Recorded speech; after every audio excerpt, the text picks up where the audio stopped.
G'day ladies and gents, and welcome to War Thunder with Mags, and welcome to the second last of my 20,000 subscribers choice videos. Today we're in the He-162, and we're starting off with a relatively short clip. Now the reason for this one, this was a 45-minute match that only resulted in me getting one kill, and only really having one fight. It was 60 seconds of excitement in amongst 45 minutes of nothingness. Now the main event battle for this video does have a lot more going on in it, but the aircraft that I'm fighting are substantially weaker, and I know there are going to be people in the comments that are going to complain that why didn't you pick a battle where you fight something a little bit bigger. So let's start off with this 60-second battle. I'm about to go toe-to-toe with two MiG-9s. Now I'll talk more about the He-162's current flight model in the second battle. The sitrep for the current battle is we have two MiG-9s at altitude. They're about to engage an Arado at low altitude that's been bombing targets. I'm the only aircraft in the area that's able to engage. I do have backup in the form of 262s on the way, but they're going to take 2 minutes or so to get here. So I've hit the MiG-9s and I take the aircraft up at about a 45-degree climb before diving back down. The idea here is quite simple. I want to be above them when I attack them. It gives me a better angle of attack, it allows me to gain more energy, and one thing that not many people realise, a fully upgraded He-162 is actually capable of exceeding 950 kilometers per hour.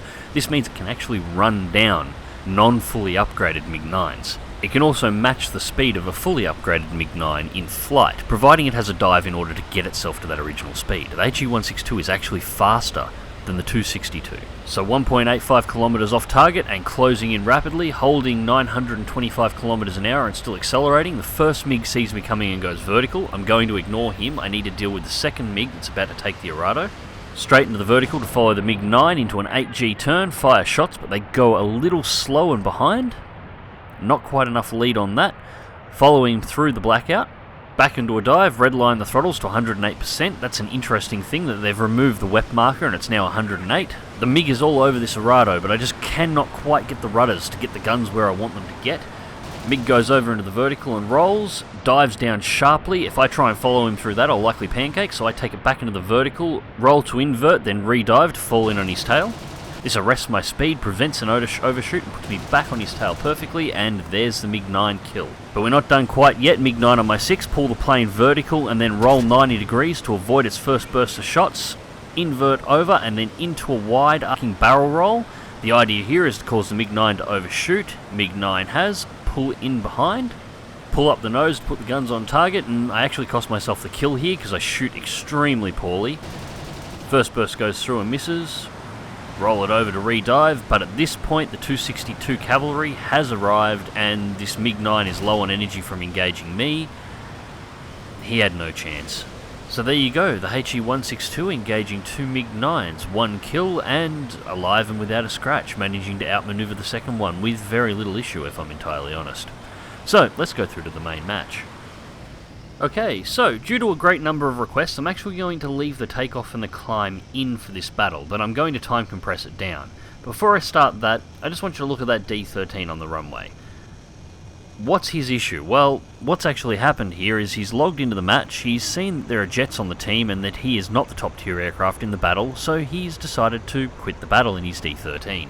I've been seeing quite a lot of this recently, mainly from D-13 pilots on the German side. It doesn't seem to be a problem that I'm noticing quite so much of in any of the other nations. Frankly, if you do this, you should be ashamed. You really should. I mean, this match was a win, and you just quit out in your premium because you're not top dog. Well, let's be blunt. With the BR system, if you're uncomfortable or don't enjoy playing from the bottom, War Thunder is not the game for you. Use the whole runway, wheels up at 288. Make sure you pick a gap in between the buildings. Even a fully upgraded 162 can have a little bit of an issue clearing the buildings at the end of the runway, so make sure you're lined up on a gap while you're on the runway so you can fly in between the buildings to get yourself up into the air. And so we're now compressing time and we're going to go through the climb process. It's pretty simple. Try and hit 500 kilometers an hour at a bare minimum in level flight off the end of the runway, then go up at around about a 15 to 20 degree climb angle. Use the WEP to control your speed if you wish. You probably shouldn't use the WEP below about 3,500 feet, but you can if necessary, providing you know the oil tolerances of the aircraft. Wepping below 3,500 feet at a speed below 800 kilometers an hour will result in your oil overheating and your engine exploding. Unless, of course, you know the exact tolerances for your oil. Once your speed begins dropping sub 400, level out and get your airspeed back up again. You're looking for about 500 to 600 this time. Providing you're above that 3,500 feet threshold, at this point you should be able to open up the WEP and go for it, or 108% throttle. That one's going to take a little bit of getting used to. It used to be WEP, now it's 108% throttle. Technically both are correct, as WEP, or War Emergency Power, is simply an American name for a throttle setting on a military fighter aircraft that allows performance beyond 100% of the engine's capabilities. Actually, just thinking about it, that's probably why they changed it. WEP is an American thing. I believe the Luftwaffe actually had a different name for engine settings beyond 100%. Regardless, doesn't really matter. Now, I've completed the climb out using that exact sequence, keeping my airspeed above 500 for the second part of the climb. Once I hit around 12,000 feet, 90-degree turn into the battlefield, and I'm now looking for targets. Cruising along at just sub 600 kilometers an hour at altitude, and first target has presented itself, a Spitfire. Now, as I said and showed earlier, the 162 can actually maintain about 950 kilometers an hour, so I just keep the throttles redlined. I've got plenty of speed to accelerate through, and I want to get in on this Spitfire fast. It is a Mark 24 Griffin Spitfire, or rather was a Mark 24 Griffin Spitfire. Honestly, he didn't actually see me coming. He was just beginning to maneuver right as I was guns on, but by then it was already too late. He was at low speed, he was partially stalled, he provided me with the perfect first kill. But that is the perfect way to fight with the He-162 for starters. You can go toe-to-toe with the aircraft if you know what you're doing, but as an ambusher it is exceptionally good. And you'll notice it has quite good energy retention as well. I started that dive at about 580 kilometers an hour. Dove down, intercepted the Spitfire from 12,000 feet, got back to 12,000 feet, and I was back at about 480, so I lost 100 kilometers an hour to maintain the same altitude after a dive. That's actually not too bad, especially once you consider that I did engage in combat at the lowest point in that dive. Now, while the He-162 is only armed with two MG-151 cannons, the recoil of these guns being such a light aircraft is actually fairly significant. You do lose a lot of speed as you fire the weapons. So, next target has been selected, and it is a P-80. We do have the advantage in jets in this match. The enemy team only has a single Vampire and, I believe, 3 P-80s, versus our 262s, a single HO-229, and of course myself. So putting the 162 through the blackout, trying to get an angle on this P-80 at the moment. I'm not having much luck. He's moving in for a pass. Nose down, dip underneath. Roll 90 degrees and cross the P-80's flight path. I'm trying to look for a position here so I can dive in on him as he drops down. There it is there. Roll to invert, dive, and then roll the aircraft during the dive. I'm looking to try and spiral in. He loops out of his dive back into the vertical before re-diving on me, so I do exactly the same thing again. Invert over into a spiral, into rolling scissors. And at this point the P-80 pilot realises he's slowly running out of both altitude and speed, and I am continuing to pull back on his tail, so he opens up the throttles and tries to get himself some energy back. So as he's flying away to break the distance, I spot an incoming premium Focke-Wulf 190. It's a Russian premium, so it's a D9, and he's putting himself in a position directly above me for the dive in. I know exactly what he's doing, so I'm watching him. Roll the plane 90 degrees and hard wing over. I take a slight clip to the fuselage there, but no damage. Immediately put the 162 into a barrel roll, force an overshoot on the D9, drop the throttles back to 38% to keep him in front of me, take a shot as he crosses over my guns, but no hit. Back to WEP, I want to get my engine re-spooled, I'm going to need it to close in the distance. Get some shots on target here. Nice solid hit, he rolls himself over and he's trying to go vertical to run, and he actually stalls himself out, and there's my second kill. But that P-80's coming back, so immediately into the invert and then re-dive through before he gets guns on me. Now the P-80 pilot almost did get guns on me there. He manages to get one round in, he hits the fuselage, does no damage. Cut to 80, full elevation, turn in on him at low altitudes. I've got to try and catch him here. Now I'm not happy about this. I'm going to overheat my engine at this altitude. I am only at 800 feet and I'm sub 600 kilometers an hour at the moment, and I'm on WEP, so I've got to quickly climb again, get back to altitude, otherwise my engine's going to explode. Now it was at about this point when I had just a few moments to actually breathe that I realised I'm actually only down to 43 rounds of cannon ammunition, so I'm starting to look for backup at this point. I also decided it was about time to let my team know. During our initial dogfight with the P-80 a few moments ago, before I killed the D9, during one of our turns I actually saw him rip off both his flaps, so he has no combat flaps available. Surefire way to get your team's attention is tell them there's a crippled jet that they can come and kill, so that's what I did. A simple aileron roll into a hard right bank drops me back onto the P-80 and gets me another chance to put a burst on him. He takes it into the vertical again. I'm moving to follow again. Now, I shot badly there. If I had had a little bit more lead, I could have ended this fight there and that would have been my third kill. But fall a little short, down to 21 rounds of ammunition, and I am very aware of how much ammo that I have at this point. But backup has arrived. An ME-262 A1A, completely undamaged with a full ammunition load, just dropped in and began to engage Snoopy in his P-80. And honestly, at this point I was both relieved and disappointed. I really didn't have too much of a problem outmaneuvering this P-80. I just, because of the engagement earlier on, well, the 2 kills that I've already had and that engagement with the D9, I ran out of stuff to shoot at him. He doesn't turn around to go and make a pass at me again. I do try and get on to get some shots in here.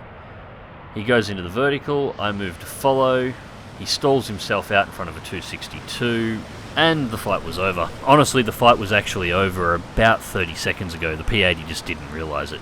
Still, Snoopy, if you're watching, I couldn't kill you, you couldn't kill me. We'll call this one a stalemate, and I look forward to trying it again, because that was a really great dogfight. But with only 21 rounds of ammunition left on board, I am going back to base. Now, this fight isn't quite over yet, which is actually great that I'm going back to base, so it gives me a chance to talk about the 162's flight model.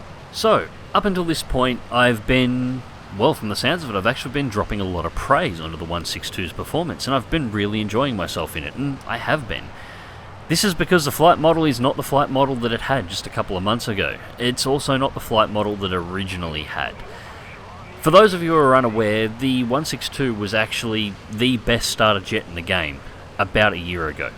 It was easily the most powerful low-level jet in the game. It was insanely small, which it still is. Its size hasn't changed, so very hard to hit, but it was incredibly manoeuvrable. It rolled like a Focke-Wulf. It accelerated like nothing else on this earth.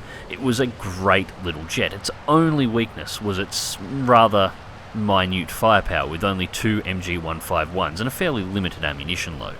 But MG151s are MG151s, so they are very good 20mm cannons, and providing you learnt a little bit of trigger discipline and how to aim them, which, looking at some of my shots in this, I've actually forgotten a little bit, but providing you learnt how to aim them, they were incredibly good little guns. It was a great little aircraft. Now, around patch 1.41, the flight model on this aircraft was utterly destroyed. Now, I never really spoke too much on it because I was never entirely sure what happened with the flight model, because a couple of things changed around that time. There were accusations that Gaijin deliberately destroyed the flight model because the plane was overperforming, because Germany. I actually don't think they did, because around about the same time what Gaijin did was they were playing with the thermodynamics and the aerodynamics in realistic battles. They were changing the way the aircraft were flying, and the very physics model for War Thunder itself. Now, there's a lot of aircraft in War Thunder, and I don't think that Gaijin actually got around to flight testing all of them during this process. And a lot of aircraft were actually, well, at various levels, were actually affected by the change in the physics, and it affected the way they all flew, especially aircraft that had older flight models. The He-162 has one, well, at the time, had one of the oldest flight models in the game. And yes, that little barrel roll there was just to bleed off some speed for landing. I mean, hey, if you're going to land in a match, land with style. Now, whichever way you want to believe, I still think it was accidental breaking of the flight model, nothing actually malicious. But regardless, what was actually broken, the thermodynamics on the engine broke, so the engine would just overheat at just about any speed at any altitude and explode. The wings would snap off, the rudders would rock all over the place, as would the elevators, making the plane nearly impossible to control. It would rip its own wings off at around about 750 to 800 kilometers an hour. Basically, the flight model was nowhere near any of its historical numbers, and it was non-competitive at its battle rating. And that was a major problem, because that was the second thing that happened around the time. It had its battle rating increased, so after it's just had its flight model utterly destroyed, so it is now incapable of fighting the aircraft that it would normally have to fight, its battle rating was increased to 7. Doesn't sound like a particularly high jump, but around that time there was a lot of interest in people flying the first MiG-15, which is a battle rating 8 aircraft, and there were also some performance increases in the MiG-9s, which at the time were around about 7.3. What this meant was the He-162 would always receive a maximum up tier every time it went into battle against Russia, which, to be fair, was most of the time. Due to map rotation at around that point, most battles that Germany faced in jet tiers or low-level jet tiers were either versus a combined arms force of Russia, Britain and the United States, or against Russia alone, as the US and British forces tended to be fighting one another on preparation for Hokkaido most of the time. And so this is where the idea of the He-162 being a horrible aircraft came from. It was possibly at the time the worst flight model in the game in terms of accuracy. It was utterly destroyed. And it was having to regularly fight aircraft that went into service a decade after it did, with all the advancements that comes from 10 years worth of technology and development. So, what's changed since that time? Well, I'm not entirely sure when Gaijin got around to it, but they have overhauled the flight model of the 162. They haven't finished it entirely, it still has some problems, but we'll go over to the things that they've fixed. For starters, as you've seen in these battles, thermodynamics. The aircraft's heat is now operating pretty much exactly the same way it did prior to the breaking of its flight model. Using WEP below 3,500 feet will cause your engine, specifically the oil, to overheat rather rapidly, so you've got to learn how to control that. You need to keep its speed above 500 or at least above 450 for as long as you possibly can. 500 is optimal, 600 is even better. And once again, you can WEP pretty much indefinitely above 6,000 feet in excess of 500 kilometers an hour. So once you're up that high and that fast, just turn the WEP on and go for it. It no longer rips its wings in high G maneuvers, it now locks up its control surfaces before it can reach that point, as it used to. Its roll rate has returned almost to normal. Looking at some of my older videos, it's not quite as high as it once was, but considering its roll rate on the original flight model was probably too high, I'm not particularly worried about that. Its roll rate is quite acceptable for air combat, especially its style of air combat. Its energy retention between 500 and 700 kilometers an hour is exceptional. Its top speed, it can now dive out to around 950, 960 kilometers an hour before it runs into trouble. You really don't want to pass 960 if at all possible, although I have managed to hit 1,000 kilometers an hour in it before without it disintegrating, but I've only ever managed to pull that off once. So, all this sounds great. So where's the problem? Well, somewhere along the line it's picked up the old Focke-Wulf 190 rudder wobble. This rudder wobble, as you'll recall, made it very, very, very difficult for any of the Focke-Wulf 190s to actually be able to get their guns on target during high G maneuvers, and have a guess where this aircraft does most of its fighting: in high G maneuvers. This rudder wobble is a massive issue, and it's actually worse than it was in the Focke-Wulf 190s, because this is such a light and such a small aircraft with such a big rudder coverage, and two of them to boot. That rudder wobble that kicks in throws the aircraft around and makes it near impossible to actually get its guns back on target quite regularly, and was responsible for quite a number of the misses that were going on here. So it's a major fault, but it's a fault that Gaijin has repaired before, and it's not something that shows up on joystick control. It's something that is related directly to anybody using mouse aim. So it is a problem with the control system. Hopefully Gaijin will fix it sometime soon. So anyways, what's going on in the battle? Well, I've just found the B-29 that didn't want to die. It's just taken all the shots from a Horton 229, it's taken all the remaining ammunition of a 262, and it's still in the air, smoking but still flying. Both the Horton and the 262 have had to bug out. The Horton's crippled by the B-29's guns. The 262 is out of ammo and low on fuel. Yeah, alright, I'll do your job for you. So, that was the third kill and the end of the match. So let's go through to the results, shall we?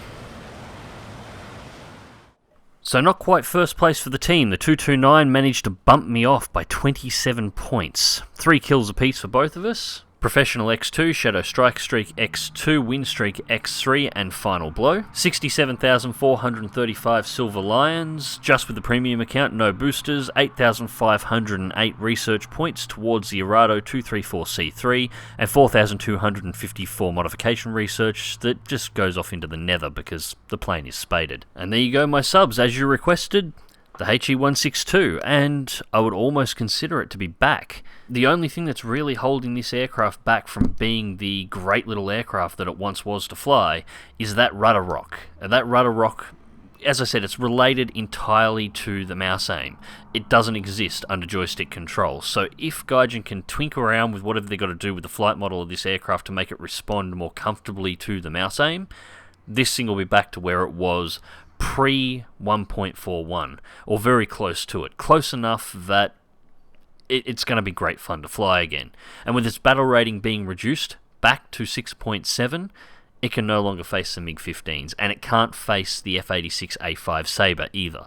So it's going to be facing, at maximum, we're looking at Banshees, looking at Venoms, F-80Cs, these sort of aircraft. Aircraft that, while they are very powerful, the 162 will be able to fight, providing that rudder rock issue is fixed and there is a very good pilot sitting at the controls. And that's unfortunately probably the biggest thing about this plane. I don't think it's ever going to go back to being the really new player-friendly jet that it once was. I think it's not so much of a flight model issue anymore, it's the environment of War Thunder has actually changed. Additional new jets being added, it's taken away this plane's title as the best starter jet, and it's probably never going to get it back. But at this point, I'm just happy I can fly it again. Anyways, ladies and gents, I hope you enjoyed the video. Click like if you do, subscribe if you want to see more. Fly smart, fly safe, and I'll catch you in the skies.